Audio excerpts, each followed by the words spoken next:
Subject Science, Worksheet 40, date 11/10/2021, Class 9, name of student, name of class teacher. Today's topic is force and laws of motion, which is second law of motion. Jigyasa. Didi, I have learned that an unbalanced force is required to move an object. तो बच्चों, पिछली बार हमने जब worksheet पढ़ी थी उसमें हमने देखा था कि ये जब अनबैलेंस फोर्स लगती है तभी ऑब्जेक्ट मूव करता है, और वो भी उस ऑब्जेक्ट से ज़्यादा होनी चाहिए तभी मूव करेगा. But can we measurable the amount of force involve in it? और हम क्या उससे मेज़र कर सकते हैं जो फोर्स हम लगाते हैं किसी ऑब्जेक्ट को मूव करने के लिए. ज्ञान. In order to understand this, अगर हमें ये समझना है, we will have to learn the second law of motion. तो उसके लिए हमें क्या पढ़ना पड़ेगा? Second law of motion. According to second law of motion, अब सेकेंड लॉ ऑफ मोशन क्या बोलता है? The rate of change of momentum. अगर जो रेट है मोमेंटम का वो चेंज हो रहा है तो किस रेट पे हो रहा है? ऑफ एन ऑब्जेक्ट, किसी ऑब्जेक्ट का, is directly proportional to the applied unbalanced force. जो रेट है मोमेंटम का जो चेंज हो रहा है जिस पे हम लगा रहे हैं ऑब्जेक्ट पे, वो कितनी अनबैलेंस्ड फोर्स के साथ हो रहा है और किस डायरेक्शन में लग रहा है of the force. This law gives a new quantity known as momentum. और इससे हमें नई क्वांटिटी मिलती है जिसे हम जानते हैं मोमेंटम के नाम से. Which gives the relation between, और वो रिलेशन देगी वेलोसिटी एंड मास के बीच में ऑफ एन ऑब्जेक्ट, उस ऑब्जेक्ट के. This is a vector quantity, और ये वेक्टर क्वांटिटी है रिप्रेजेंटेड बाय P, जो P से रिप्रेजेंट होती है. And its direction is in the direction of the velocity, और जिस डायरेक्शन में वेलोसिटी होगी उसी डायरेक्शन में मोमेंटम की डायरेक्शन शो होगी. Its SI unit is kilogram metre per second, और इसकी मोमेंटम की SI यूनिट क्या है? किलोग्राम पर metre per second. Kilogram metre per second. Momentum P is the product of its mass, और जो मोमेंटम P है वो क्या है? प्रोडक्ट है मास और वेलोसिटी ऑफ दैट ऑब्जेक्ट जिसकी हम फाइंड कर रहे हैं momentum. It gives the amount of force applied on an object, और ये हमें क्या बताती है कि हम कितना फोर्स लगा रहे हैं ऑब्जेक्ट पे, by equating it to the rate of change in momentum. और जो हम इक्वेट करते हैं रेट ऑफ चेंज, कैसे मोमेंटम चेंज हो रही है. तो बच्चों, ये है सेकेंड लॉ ऑफ मोशन. इसमें हमने ये पढ़ा है कि अगर किसी भी ऑब्जेक्ट को मूव करना है तो उस पर हमें अनबैलेंस्ड फोर्स अप्लाई करनी होती है, और जो कि कुछ नहीं, एक मोमेंटम है, और वो उसी डायरेक्शन में होगा जिसमें वेलोसिटी होगी. तो मोमेंटम क्या करता है? जो मास है ऑब्जेक्ट का और जो उसकी वेलोसिटी जिस तरफ वो मूव कर रहा है उसको मल्टीप्लाई कर देता है. उससे क्या होता है? जो अनबैलेंस्ड फोर्स है वो लग जाती है और ऑब्जेक्ट मूव कर जाता है. तो सेकेंड लॉ ऑफ मोशन में मोमेंटम से हमने डिस्क्राइब किया है. P जो है मोमेंटम है, और वो क्या है? Mass into velocity. और जितना उसका रेट ऑफ चेंज होगा मोमेंटम का, उससे हम फोर्स अप्लाई जितनी हम लगा रहे हैं वो हमारी इक्वेट हो जाएगी. Mathematical calculation of second of motion. Consider N object of मास. अब किसी ऑब्जेक्ट को कंसीडर करना है जिसका मास m है, moving in a straight line, जो कि एक स्ट्रेट लाइन में मूव कर रहा है. ये कोई ऑब्जेक्ट है जो एक स्ट्रेट लाइन में मूव कर रहा है विद इनिशियल वेलोसिटी u, और इनिशियल वेलोसिटी क्या है? u. यहाँ से जब स्टार्ट हुआ तो उसकी वेलोसिटी u है, फिर वो चेंज होके वेलोसिटी v बन गया, यानी चेंज इन वेलोसिटी क्या हो गया? v. Let force applied on it for a time t.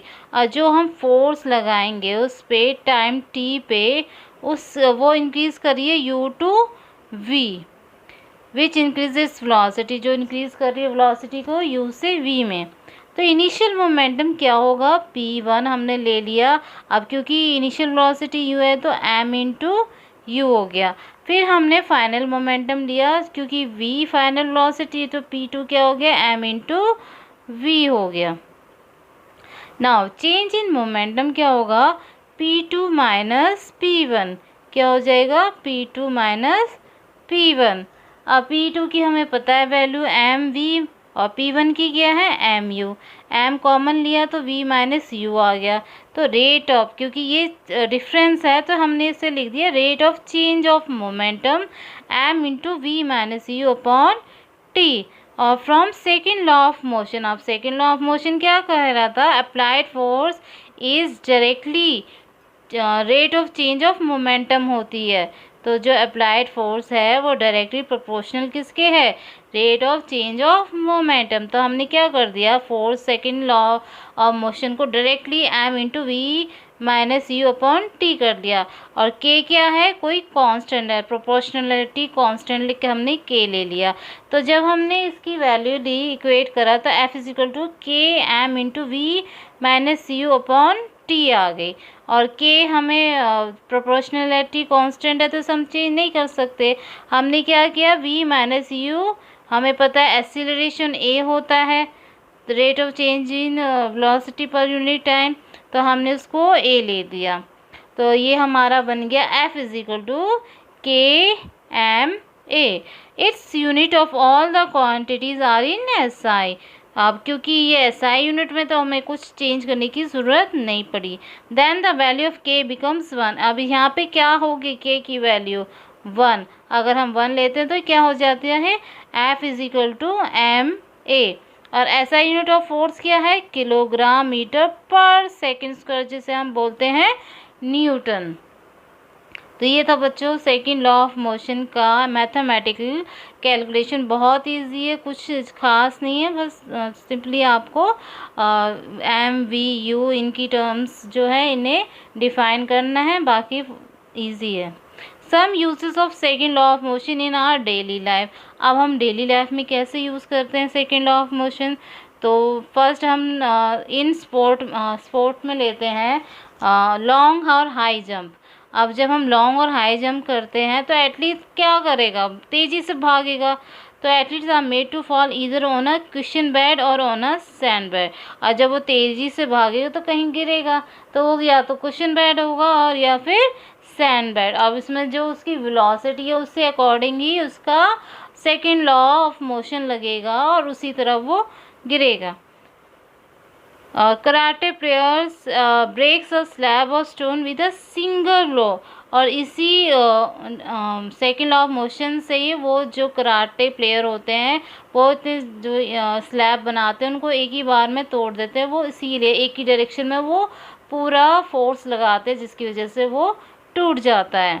Third, fielder in the cricket ground gradually pull his hands backward while catching the moving ball।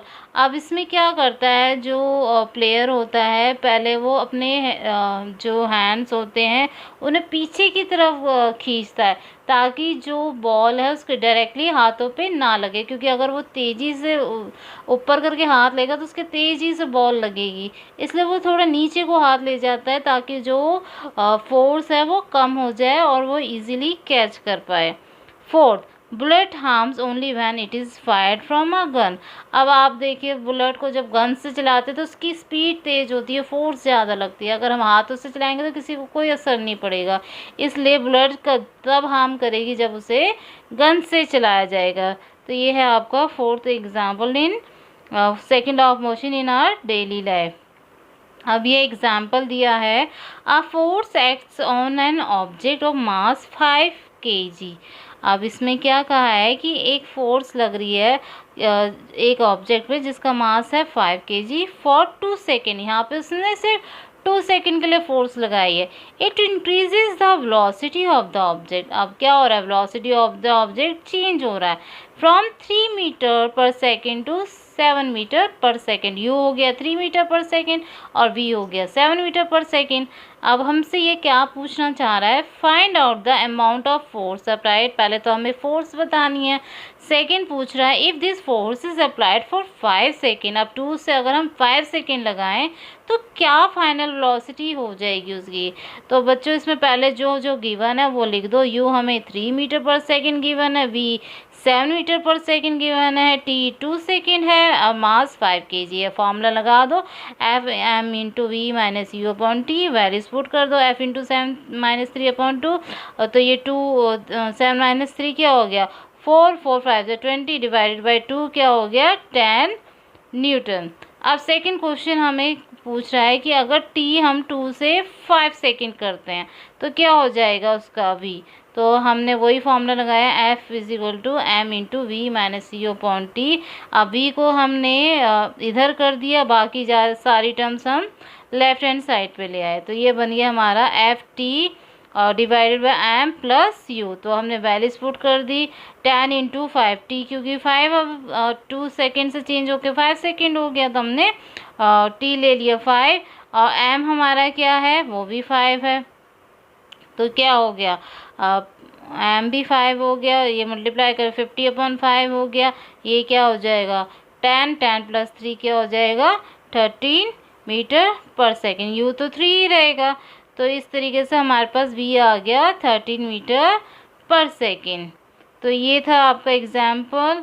अब कुछ questions दिए हैं चेक योर सेल्फ में, हम उन्हें कर लेते हैं। फर्स्ट क्वेश्चन है derive the mathematical form of second law of motion. तो बेटा वर्कशीट से ही करना है आपको, क्योंकि जो ये लैंग्वेज होती हैं एनसीईआरटी की, अगर आप वो ही लिखेंगे तो आपको ज़्यादा मार्क्स मिलते हैं, क्योंकि उन्हें पता है कि बच्चे ने अपने आप पढ़ के किया है। तो बिल्कुल ऐसे ही आपको लिखना है। ये आपका आंसर 1 हो गया, और छोटे के चक्कर में ना पढ़ें, जो लैंग्वेज बुक की है उसी को लिखें, इससे आपका नंबर अच्छे आ जाएंगे। तो ये आंसर 1 हो गया आपका। Second question, what will be the momentum of A car parked at the road side, explain. अब मोमेंटम क्या होता है, जो मोमेंटम होती है वो वेलोसिटी पे डिपेंड होती है। अब क्योंकि कार क्या है खड़ी हुई है, तो वेलोसिटी तो उसमें कुछ हो ही नहीं रही, तो चेंज इन मोमेंटम भी कुछ नहीं होगा। तो momentum of a car parked at road side will be 0, और इसलिए उसकी मोमेंटम 0 हो जाएगी। क्यों, because the car is at rest, so its velocity is 0, और therefore the momentum will also be 0. Third question, the velocity of an object of a mass 100 kg is increased from 5 meters per second to 8 meter per second। तो बेटा यहीं से सोच लो, ये u हो गया, ये v हो गया, ये t हो गया। Find out the amount of force acting on it. तो अब हमें क्या करना है, ये हमें फोर्स फाइंड करना है। तो गिवन जो है वो लिख लिया हमने, m 100 kg हो गया, u 5 metre per second, v 8 metre per second, t 6 second from second law of motion, f is equal to m into v minus u upon t. f 100 है, अब यूनिट का हमें पता है kg में ही होना चाहिए, तो kg में ही है। मीटर पर सेकेंड में होना चाहिए, तो मीटर पर सेकेंड में ही है।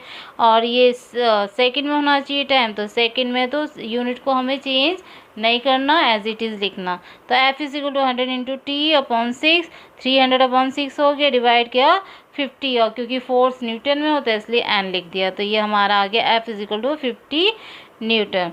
Question 4, a truck of 1000 kg mass is moving with a velocity 0.5 metre per second, calculates its momentum. अब m क्या है 1000 kg, v क्या है 0.5 मीटर पर सेकेंड। अब हमें पता है मोमेंटम क्या है, p is equal to mv। अब वैल्यूज पुट कर दीजिए, तो वैल्यूज पुट करके हमारा आ जाएगा p is equal to 1000 into 0.5।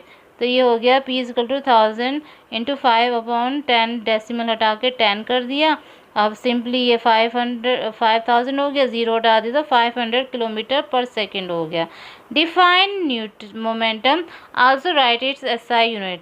Answer, momentum is a product of its mass, किसी ऑब्जेक्ट के मास का प्रोडक्ट और उसकी वेलोसिटी का प्रोडक्ट होता है of the object, that is p is equal to m v. Its SI unit क्या हो गई, किलोग्राम मीटर पर सेकेंड, तो किलोग्राम मीटर पर सेकेंड इसकी यूनिट हो गई। तो ये थी बच्चों आज आपकी वर्कशीट। कुछ भी अच्छा लगा हो तो please like share and subscribe the channel. और अपने पेरेंट्स का ध्यान रखिए, साफ़ सफाई का पूरा ध्यान रखिए। Thank you.